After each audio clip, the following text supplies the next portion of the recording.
अस्सलाम वालेकुम दोस्तों।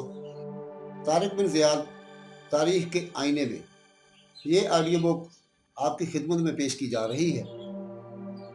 आज हम इसकी 10वीं किस्त लेकर हाजिर हुए हैं।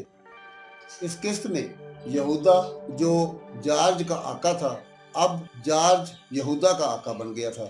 आका गुलाम और गुलाम आका, ये बाब आज हम पेश करेंगे। तो चलिए सुनते हैं तारिक बिन ज़ियाद तारीख के आईने में एपिसोड 10। यहूदा अब जॉर्ज का गुलाम था। ये जॉर्ज बहुत रजील फितरत इंसान था। वो एक गरीब घर में पैदा हुआ था। बड़ी मुश्किल से उसने थोड़ी बहुत तालीम हासिल की। बाप मर चुका था, माँ बीमार थी, कई बहनें थी, कई भाई थे। उन सब का बाल उसके सर था। एक रोज ठोकरें खाता यहूदा के महल शराब में पहुंचा। यहूदा को एक मेहनती और कारगुजार आदमी की जरूरत थी, खास तौर पर ईसाई की, ताकि उसके कारोबार में रखना न पड़े और ईसाई ताजरों से मुआमलात उसके जरिया खुश असलूबी से अंजाम पाते रहे। कुछ ही रोज में जॉर्ज ने अपनी जहानत का सिक्का बिठा लिया। यहूदा उससे बहुत खुश हुआ। उसकी तनख्वाह भी बढ़ा दी और मनसब भी। अब वो उसकी कोठी का एक मामूली क्लर्क नहीं, बल्कि उसके वसी कारोबार का मैनेजर था। उसके दिल में यहूदा की बेटी मार्टिन बसी थी। वो उसे देखता तो कांपने लगता, दिल जोर जोर से धड़कने लगता और अजीब सी तमन्नाएं उसके दिल में उमड़ने लगती। लेकिन वो एक नौकर था और अपनी आकाजादी से ना इजहार इश्क कर सकता था और ना ही उसके फराक की घड़ियां झेल सकता था। मजबूरन आंखों से काम लेने लगा, यानी टिकटिकी लगाकर वो उसे घूरने लगा। मार्टिन से आंख चार होती तो आंखें नीचे करके फिर काम करने लगा और थोड़ी देर के बाद फिर उसे तकने लगता। ना जाने क्यों उसे अपने हुस्न मर्दाना और जमाल तरकाना पर बहुत नाज था। वो समझता था कि दुनिया की हर औरत उसके लिए पैदा हुई है। मार्टिन अपने उस्ताद मिजाज के एतबार से कुछ अजीबोगरीब सी लड़की थी। वो नौजवानी की दहलीज पर कदम रख चुकी थी, लेकिन उसके दिल ने अब तक धड़कना नहीं सीखा था। वो वकार और जलाल का पैकर थी। और तो और घर वाले भी उससे डरे डरे से रहते थे। यहूदा और रोक्सीन तो खैर माँ और बाप थे, ये तो जितना भी चाहते कम था। घर के दूसरे लोग भी उसकी यकताई के कायल थे और ये जॉर्ज तो उसे देखकर इस तरह थरथराने लगता जैसे शेर के सामने बकरी। लेकिन इस दहशत ज़दगी के बावजूद उसे ताकने और घूरने से बाज नहीं आता। दो एक मर्तबा तो मार्टिन ने उसकी गुस्ताख निगाही को कोई अहमियत नहीं दी, महज इत्तेफाक पर महमूल करती रही। लेकिन जब बार बार यही हरकत देखी तो एक रोज खुद भी डांटा और बाप से भी जाकर शिकायत कर दी। वैसे जॉर्ज अगर लाखों रुपए का नुकसान भी कर देता तो शायद यहूदा खामोश रहता, लेकिन मार्टिन की तौहीन पर उसके लिए खामोश रहना नामुमकिन था। उसने जॉर्ज को बुलाया और बहुत सख्ती से बात-पूछ की। जब वो कोई माकूल जवाब नहीं दे सका तो बूढ़े यहूदा की रगों में जवान खून गर्दिश करने लगा। उसने जॉर्ज को डांटा भी और गालियां भी दी और गालियां सुनते ही जॉर्ज ने वो दुहाई बुझाई और ऐसा हंगामा खड़ा किया कि बेचारे यहूदा को लेने के देने पड़ गए। और आज किस्मत अपना फैसला कर चुकी थी। अब जॉर्ज आका था और यहूदा गुलाम। दोनों साथ साथ जा रहे थे, जॉर्ज आगे आगे और यहूदा गर्दन झुकाए पीछे पीछे।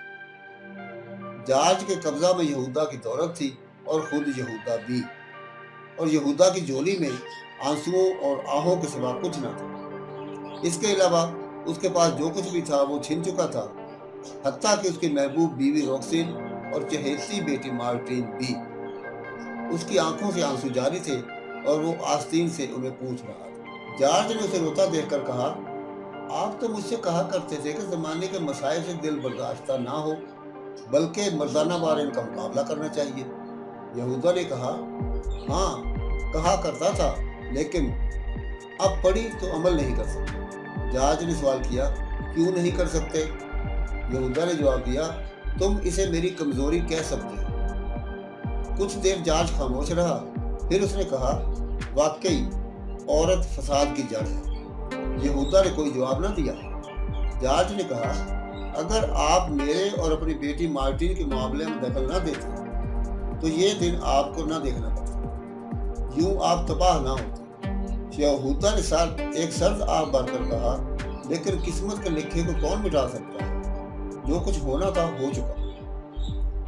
जॉर्ज ने तसल्ली और दिल दही के लहजे में कहा, किस्मत का लिखा अब भी मिट सकता है, जो कुछ हो चुका आप बदल सकते हैं। यहूदा ने कहा, वो कैसे? जॉर्ज ने बिला ताम्मुल जवाब दिया, मार्टिन की शादी मेरे साथ कर दीजिए। यहूदा ने बेबसी के आलम में कहा, लेकिन मार्टिन से अब मेरा ताल्लुक क्या रह गया? मैं तुम्हारा गुलाम हूँ और वो फादर की कनीज। जॉर्ज ने खुद एतमादी से कहा, फादर को औरतों से कोई दिलचस्पी नहीं, हाँ वो कितनी ही हसीनो जमील क्यों ना हो। औरतें तो हम दुनियादारों के काम आती हैं। यहूदा राह चलता रहा, कुछ ना बोला। जॉर्ज ने कहा, आप जवाब क्यों नहीं देते? एक ठंडी आह भरकर यहूदा ने कहा, क्या जवाब दूं? मेरे इख्तियार में क्या है? जॉर्ज मुलायमत के लहजा में गोया हुआ, सब कुछ। यहूदा ने अफसरदगी के साथ कहा, मैं बिल्कुल बेबस हूँ, कुछ भी नहीं कर सकता। जॉर्ज ने कहा, आप सिर्फ हाँ कर दीजिए, फिर मैं सारे काम खुद कर लूंगा। यहूदा ने कहा, लेकिन मेरे अकेले के हाँ करने से क्या होता है? मार्टिन भी तो माने। जॉर्ज ने कहा, अब वो भी मान जाएगी। यहूदा ने पूछा, तुम्हें यकीन है? जॉर्ज ने कहा, हाँ पुख्ता यकीन है। यहूदा बोला, नहीं, वो बड़ी जिद्दी लड़की है। जॉर्ज ने जवाब दिया, जानता हूँ, लेकिन एक बात और भी जानता हूँ जिसे शायद आप मुझसे कम जानते हैं। यहूदा ने कहा, वो क्या? जॉर्ज बोला, ये कि मार्टिन दुनिया में आपसे ज्यादा किसी को नहीं चाहती। वो आपकी बर्बादी पर अपनी जान कुर्बान कर सकती है। अच्छे दिनों में वो आपका कहना हरगिज ना मानती, लेकिन बुरे दिनों में आपकी बात क़यामत तक नहीं टालेगी। यहूदा फिर खामोश हो गया और जॉर्ज ने बड़े नर्म लहजे में कहा, अगर आप हाँ कह दें तो जानते हैं आपको क्या फायदे होंगे? बेदिली के साथ यहूदा ने कहा, नहीं। जोश के साथ जॉर्ज बोला, आपकी बेटी मार्टिन मिल जाएगी, रॉक्सिन मिल जाएगी, मालो दौलत का जो हिस्सा महफूज रह गया है वो मिल जाएगा, कोठियां, बागात, खेत खलियान, दुकानें, कारखाने, सामान्य तिजारत और हर चीज वापस मिल जाएगी। यहूदा के मुंह से राल टपकने लगी। उसने इश्तियाक और बेताबी के साथ पूछा, वाकई? जॉर्ज ने तसल्ली आमेज लहजे में कहा, हाँ सच। एक चीज ले लीजिए और इस जले हुए मकान के खंडर पर फिर एक नया महल तामीर कर लीजिए। यहूदा ने कहा, तो फिर मैं हाँ कहता हूँ। जॉर्ज जोश मुसर्रत से बेकाबू हो गया। उसने अपने गुलाम यहूदा का मुंह चूम लिया और कहा, आप हाँ कहते हैं? यहूदा ने कहा, हाँ जॉर्ज। उसे फिर यकीन न आया और उसने कहा, आप मार्टिन को मुझे देते हैं? यहूदा ने उठकर कहा, हाँ भाई हाँ, आखिर कितनी मर्तबा कहूँ, लेकिन एक शर्त है। अब जॉर्ज का घर आ चुका था। उसने एक सजे हुए कमरे में, जिसका सारा साजो सामान यहूदा ही का था, उसे इज्जत और एहतराम के साथ बिठाया।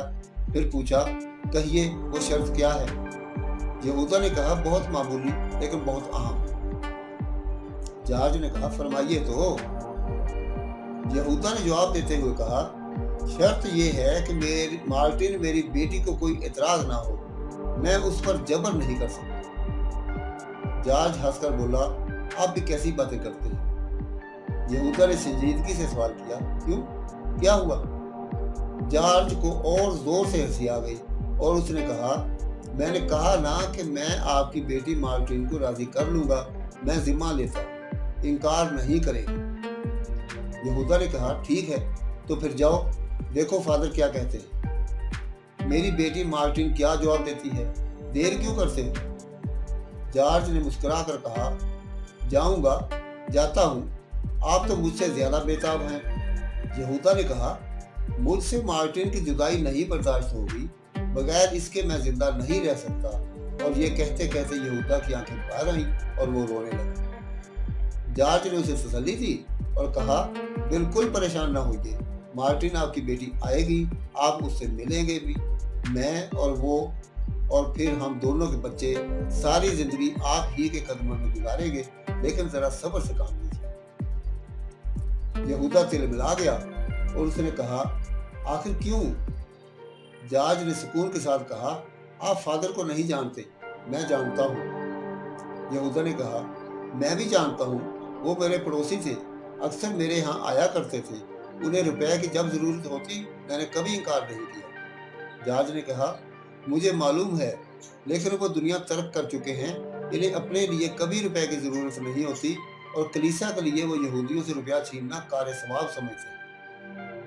आप खुशकिस्मत हैं कि आप पर उन्होंने कभी सख्ती नहीं की। यहूदा से खामोश न रहा गया और उसने कहा, लेकिन एक ही दफा में सारी कसर निकाल दी, ये तो मानोगे?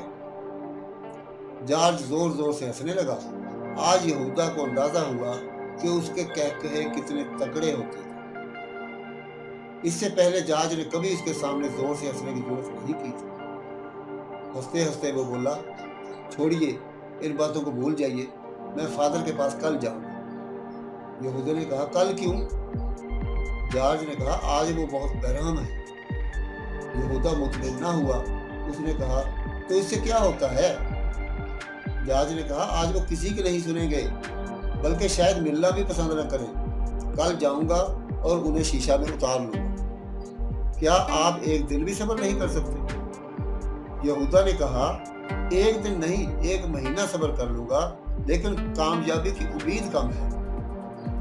जॉर्ज ने इत्मीनान दिलाया और कहा, आपने फादर का सिर्फ एक रुख देखा है, ये कि वो यहूदी के साथ कैसे हैं, दूसरा रुख नहीं देखा। यहूदा ने करवट बदलते हुए कहा, यानी वो ईसाइयों के साथ कैसे हैं? जी हाँ, मेरा मतलब यही है। जॉर्ज ने कहा। यहूदा ने बहुत धीमी आवाज में कहा, अच्छा भाई, वो भी देख लूंगा, बल्कि और भी कुछ जो कुछ देखना पड़ेगा वो भी देख लूंगा। जॉर्ज ने कोई जवाब न दिया, मुस्कुराता हुआ घर के अंदर गया। थोड़ी देर के बाद कई किस्म के अच्छे अच्छे खाने लेकर आया और कहा, भूख तो लगी होगी, खाना खा लीजिए। यहूदा ने यहूदा से कहा, भूखा तो हूं, लेकिन खाया ना जाएगा। जॉर्ज ने हैरत से यहूदा की तरफ देखा और कहा, आखिर क्यों? यहूदा ने कहा, इतने बड़े गम का बोझ जो मुझ पर पड़ा है, अभी मैं उसका आदी नहीं हो सका। जरा आदी हो लूं तब खाऊंगा, और खाऊंगा क्यों नहीं? जिंदगी किसे अजीज नहीं होती, लेकिन आंसू खुश्क हो लेने दो जॉर्ज। यहूदा की इन बातों से जॉर्ज भी मुतासर हुआ। उसे बड़े जोर की भूख लग रही थी, लेकिन उसकी आंखों के सामने मार्टिन की हसीन और मासूम तस्वीर फिरने लगी। वो सोचने लगा, न जाने मार्टिन ने भी खाना खाया होगा या नहीं। जॉर्ज ने कहा, नहीं, मैं भी नहीं खाता, मुझसे भी ना खाया जाएगा। वो खाना लेकर वापस जाने लगा तो यहूदा ने कहा, तुम तो खा लो। जॉर्ज ने जाते जाते कहा, अब कल ही खाएंगे, हम, आप, रॉक्सीन और मार्टिन सब साथ साथ।